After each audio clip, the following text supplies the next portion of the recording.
સારો સમય આવતા પહેલા જોવા મળે છે. આ શુભ સંકેતો એક પૂજા દરમિયાન જો ભગવાનની મૂર્તિ પર મૂકેલું ફૂલ કે પાન તમારી સામે પડે છે તો તેનો અર્થ છે કે ભગવાન તમારાથી પ્રસન્ન છે અને તમારી મનોકામના જલ્દી પૂરી થશે. દશાંશ 2. ગૌ માતાનું આગમન. જો તમારા ઘરમાં ગૌ માતા દરરોજ આવી રહ્યા છે અને તમારી પાસે ભોજન માટે રણકાર કરી રહ્યા છે તો આ ખૂબ જ શુભ સંકેત છે. દશાંશ 3. સપનામાં મંત્રો સાંભળવા. જો તમે તમારા સપનામાં મંત્રો સાંભળો છો જેમ કે રામ રામ તો આ ખૂબ જ શુભ માનવામાં આવે છે. જો ઓમ મંત્ર સંભળાય તો તે પણ સકારાત્મક વાત છે. સપનામાં મંત્ર, ઘંટડી અને શંખનો અવાજ સાંભળવો ખૂબ જ શુભ સંકેત માનવામાં આવે છે. દશાંશ 4. ઘરમાં બાળક હોવું. કહેવાય છે કે બાળકમાં ભગવાનનો વાસ હોય છે. જો નાના બાળકો તમને જોયા પછી અચાનક દાંત કાઢે છે અથવા તો તમને કંઈક સકારાત્મક વાત કહે છે તો આ એ વાતનો સંકેત છે કે તમારા જીવનમાં સકારાત્મક વસ્તુઓ બનવા જઈ રહી છે. દશાંશ 5. બ્રહ્મ મુહૂર્તમાં ઊંઘ ઉડી જવી. એવા ઘણા લોકો છે જેમની નિયમિત રૂપથી જાગતા પહેલા આંખો ખુલી જાય છે. જો તમારી ઊંઘ બ્રહ્મ મુહૂર્તમાં ઉડી જાય છે એટલે કે સવારે 3 વાગ્યાથી સવારે 5 વાગ્યાની વચ્ચે જાગો છો તો તમારા જીવનમાં મોટો ફેરફાર થવાનો છે. તેનો અર્થ એ છે કે તમને જીવનમાં યોગ્ય રાહ મળવાની છે. 6. શરીરના અંગોનું ધ્રુજવું. પુરુષોના જમણા અંગનું ધ્રુજવું ખૂબ જ શુભ માનવામાં આવે છે. પછી તે જમણી આંખ હોય કે જમણો હાથ, આ એક શુભ સંકેત છે. તેનાથી ઊંધું સ્ત્રીઓમાં જો ડાબું અંગ ધ્રુજતું હોય તો તે એક સારો સંકેત છે. એટલે કે સ્ત્રીઓમાં ડાબા હાથનું ધ્રુજવું એ શુભ સંકેત માનવામાં આવે છે અને પુરુષોમાં જમણા હાથનું ધ્રુજવું શુભ સંકેત માનવામાં આવે છે. 7. જો તમે ઘણા દિવસોથી તમારા ઘરની બહાર મહાલક્ષ્મીનું વાહન ઘુવડ જોઈ રહ્યા છો તો માની લો કે તમારા ઘરમાં દેવી લક્ષ્મીનું આગમન થવાનું છે અને તમને જલ્દી જ અપાર ધન પ્રાપ્ત થશે. જો તમે કોઈ કામ માટે ક્યાંક બહાર જઈ રહ્યા છો અને રસ્તામાં તમે કોઈ કૂતરાને તેના મોંમાં શાકાહારી વસ્તુ અથવા રોટલી લઈને જોશો તો તે સૂચવે છે કે તમને ક્યાંકથી ધનલાભ થવાનો છે. 8. અંદરથી અચાનક ખુશી થવી. ઘણી વખત તમે જોયું હશે કે તમને અચાનક ખુશ થવાનું મન થાય છે. તેનો મતલબ તમારે સમજવું કે ભગવાન તમને કંઈક સારા સંકેત આપી રહ્યા છે. જે રીતે તમને આ સમયે ખુશ થવાનું મન થઈ રહ્યું છે તેવી જ રીતે ભગવાન તમારા જીવનમાં જલ્દી ખુશીઓની પળ લાવવાના છે. તમને સુખનો અનુભવ થવાનો છે. જેટલું પણ દુઃખ તમે તમારા જીવનમાં જોયું હશે તે જલ્દી જ સમાપ્ત થશે. આવા સમયે તમારું મન પ્રફુલ્લિત થઈ જાય છે. 9. કાચબાને જોવું એ શુભ સંકેત છે. ભગવાન વિષ્ણુએ કશ્યપ અવતાર લીધો હતો. જો તમને સપનામાં કાચબો દેખાય છે તો તે સૌભાગ્યની નિશાની છે. કિસ્મતના બંધ દરવાજા જલ્દી ખુલી શકે છે. કોઈ દિવસ જો તમે તમારા ઘરની નજીક અથવા રસ્તા પર મોર જુઓ છો અને તમે મોર નાચતા જુઓ છો તો તે જ દિવસથી તમારા સારા દિવસો શરૂ થશે. મોર જોવો શુભ માનવામાં આવે છે. 10. જો તમે કોઈ કામ માટે વહેલી સવારે ઘરેથી નીકળ્યા હોવ અને રસ્તામાં કોઈ નવા વર કન્યા દેખાય તો સમજવું કે તમારો સારો સમય શરૂ થવા જઈ રહ્યો છે. તે સારા દિવસનો શુભ સંકેત માનવામાં આવે છે. દશાંશ 1. હાથમાં ખંજવાળ આવવી. જો સ્ત્રીના ડાબા હાથમાં અને પુરુષના જમણા હાથમાં અચાનક ખંજવાળ શરૂ થઈ જાય તો તેને પણ શુભ માનવામાં આવે છે. તેનો અર્થ એ છે કે તમને કોઈ પણ સમયે આર્થિક લાભ મળી શકે છે. 12. શંખનો અવાજ સાંભળવો. જો વહેલી સવારે શંખનો અવાજ સંભળાય છે તો તે ખૂબ જ શુભ સંકેત માનવામાં આવે છે. સવારે શંખનો અવાજ સાંભળવાનો મતલબ છે કે તમારું ભાગ્ય ખુલવાનું છે. દશાંશ 1. 3. જો તમે યાત્રા કરી રહ્યા હોવ અને તે દરમિયાન તમને સાપ અને વાંદરાઓ દેખાય તો તે શુભ સમયનો શુભ સંકેત છે. તમારા જીવનની આર્થિક તંગી દૂર થવા જઈ રહી છે. તમારી પાસે ધનનું આગમન થવાનું છે. જો તમે રાત્રે આકાશમાં તારાઓ ખરતા જુઓ તો તરત જ કોઈ ઈચ્છા વ્યક્ત કરો અને બે માન્યતાઓ અનુસાર તે ઈચ્છા 30 દિવસમાં પૂરી થઈ શકે છે. આ એક શુભ સંકેત પણ માનવામાં આવે છે. 14 સાવરણી જોવી. સાવરણીને દેવી લક્ષ્મીનું પ્રતીક માનવામાં આવે છે. જો તમે કોઈ કામ માટે બહાર જઈ રહ્યા છો અને કોઈને રસ્તો સાફ કરતા જુઓ તો સમજવું કે દેવી લક્ષ્મી તમારા પર કૃપા કરી રહ્યા છે. તમારા ઘરની સમસ્યાઓ દૂર થવા જઈ રહી છે અને તમને ધન પ્રાપ્તિ થવાની છે. 15. જો ઘરમાં અચાનક એક જગ્યાએ 3 ગરોળી દેખાય તો તે ખૂબ જ શુભ માનવામાં આવે છે. આ દેવી લક્ષ્મીના આગમનનો સંકેત છે. એવું પણ કહેવાય છે કે જો ગરોળી એકબીજાનો પીછો કરતી જોવા મળે તો તે ઘરની પ્રગતિનો સંકેત છે. 16 સમૂહમાં કાળી કીડીઓ જોવી. જો તમને અચાનક તમારા ઘરના દરવાજે અથવા અન્ય કોઈ જગ્યાએ સમૂહમાં કાળી કીડીઓ દેખાય છે તો તે સ્પષ્ટ સંકેત છે કે દેવી લક્ષ્મીની કૃપા તમારા પર બની રહેવાની છે અને તમારું કોઈ અટકેલું કામ સંપન્ન થવાનું છે. આવી સ્થિતિમાં તે કીડીઓને નમસ્કાર કરો અને તેમને લોટમાં ખાંડ ભેળવીને આપો. 7. પાણીથી ભરેલું વાસણ જોવું.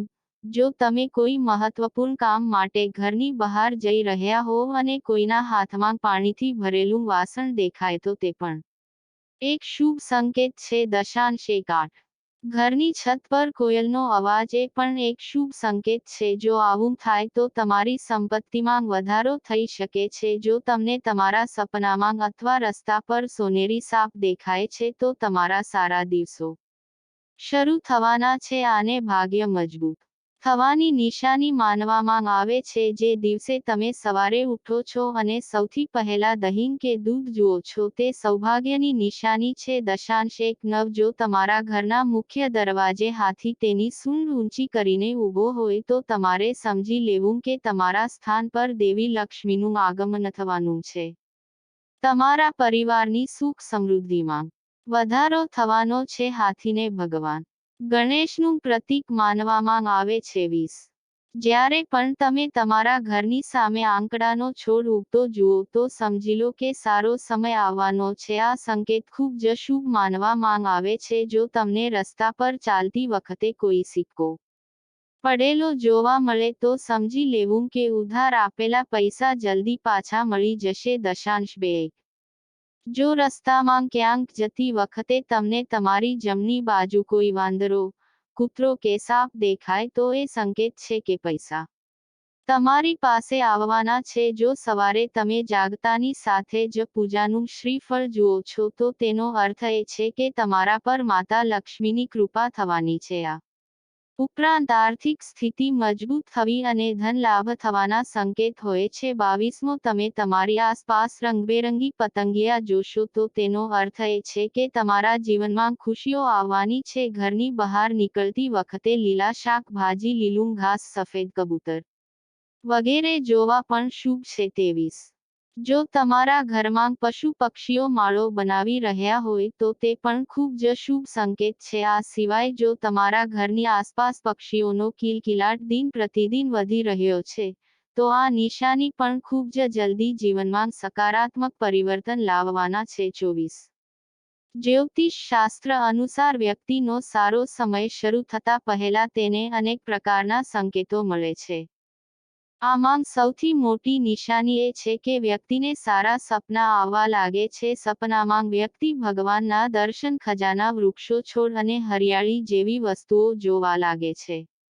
જો તમારી સાથે પણ આવું થાય છે તો સમજી લો કે જલ્દી જ દેવી લક્ષ્મી તમારા પર મહેરબાન થવાના છે.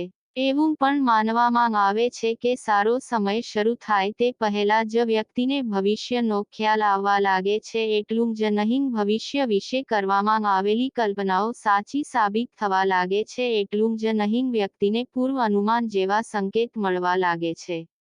દરેક વ્યક્તિના જીવનમાં સારો અને ખરાબ સમય પણ આવે છે. ઘણી વખત ખરાબ સમય આવે તે પહેલાં જ આપણને અહેસાસ થવા લાગે છે કે કંઈક અનહોની થવાની છે. જો કે પરંપરાગત વિશ્વાસના આધારે જાણી શકાય છે કે ખરાબ સમય ક્યારે આવવાનો છે.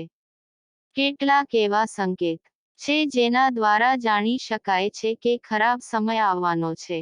આવો જાણીએ આ સંકેતો વિશે અને તેમને જાણીને તમારે અગાઉથી જ સાવધાન થઈ જવું જોઈએ. ચાલો જાણીએ આ સંકેતો વિશે અને તે જાણીને તમારે પહેલેથી જ સાવધાન થઈ જવું જોઈએ. દશાંશ 1 તુલસીનો છોડ સુકાઈ જવો. આંગણામાં રહેલો તુલસીનો છોડ અચાનક સુકાઈ જવા લાગે તો સમજી લેવું કે ખરાબ સમય આવવાનો છે.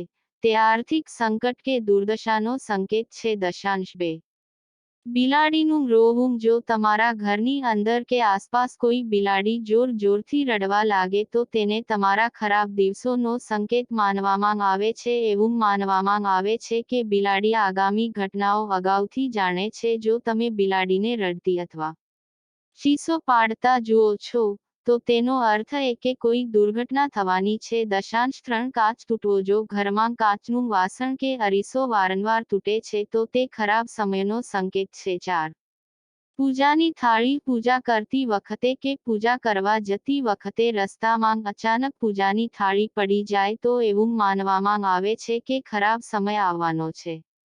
જ્યોતિષ શાસ્ત્ર અનુસાર આ સંકેત આવનાર ખરાબ સમયનો સંકેત છે. જો તમારી સાથે આવું થાય તો તમારે તરત જ દેવી દેવતાઓ પાસેથી માફી માંગવી જોઈએ. 5 હાડકાં નીકળવું. ઘરની આસપાસ ખોદતી વખતે હાડકાં મળી આવે તો તે જમીનની અશુભતાની નિશાની છે. 6 કૂતરાનું રોવું.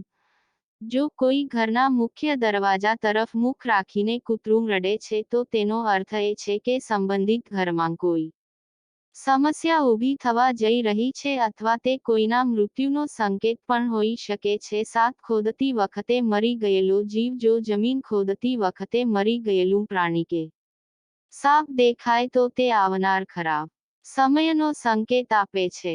8 કાળા ઉંદરોની વધતી સંખ્યા. જો કાળા ઉંદરો અચાનક ઘરમાં મોટી સંખ્યામાં આવવા લાગે અને તેમની સંખ્યા સતત વધી રહી હોય તો તે સૂચવે છે કે નજીકના ભવિષ્યમાં કોઈ આફત આવવાની છે. દશાંશ 9 ઈજાગ્રસ્ત પક્ષી. જો કોઈ પક્ષી ઈજાગ્રસ્ત થઈને તમારા ઘરના આંગણામાં પડી જાય તો તે ભવિષ્યમાં અકસ્માતનો સંકેત છે. 10 સોનાની વસ્તુઓ ખોવાઈ જવી. આ 5 ને હંમેશા વડીલો પાસેથી સાંભળતા આવ્યા છીએ કે સોનું પડવું અશુભ માનવામાં આવે છે કારણ કે તેમાંથી બનેલું સોનું અને આભૂષણો ઘરમાં સમૃદ્ધિ લાવે છે.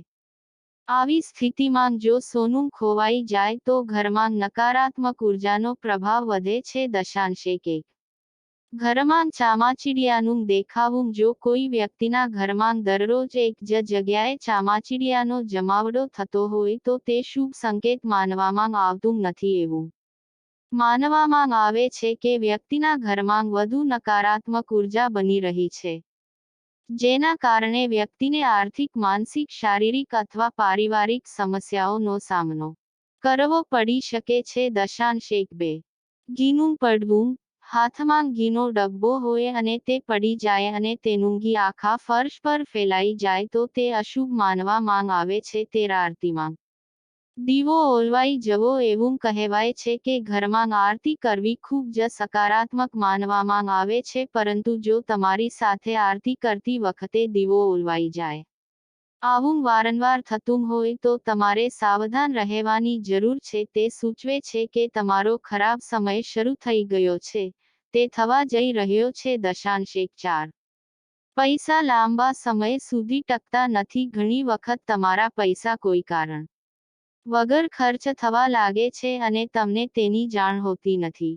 વાસ્તવમાં આ સૂચવે છે કે દેવી લક્ષ્મી તમારાથી નારાજ છે અને તમારે ભવિષ્ય માટે સાવચેત રહેવાની જરૂર છે. 15 વડીલોનો અનાદર કરવો. ઘરના વડીલોનો હંમેશા આદર કરવો જોઈએ કારણ કે વડીલો આપણને આશીર્વાદ આપે છે અને જો તેમનું સન્માન ન કરવામાં આવે તો તેઓ દુઃખી થાય છે અને જે લોકો વડીલો સાથે આવું વર્તન કરે છે તેઓ જીવનમાં ક્યારેય સુખી નથી થઈ શકતા. આ પણ આર્થિક સંકટની નિશાની છે. નિયમિત રીતે ગાયને રોટલી આપવાનું શરૂ કરો. આમ કરવાથી તમને ઘણી હદ સુધી ફાયદો થઈ શકે છે. જો આ વિડિયો તમને પસંદ આવ્યો હોય તો વિડિયોને લાઈક કરજો, ચેનલને સબસ્ક્રાઇબ કરજો. આપેલા આઇકનને પ્રેસ કરીને ઓલ ઉપર સિલેક્ટ કરી લેજો જેથી તેમને વિડીયોની નોટિફિકેશન સૌથી પહેલા મળતી રહે. અને કોમેન્ટ બોક્સમાં જય માંગ લક્ષ્મી જરૂરથી લખજો. વિડીયોને છેલ્લે સુધી જોવા બદલ આપનો ખૂબ ખૂબ આભાર. જય શ્રી કૃષ્ણ.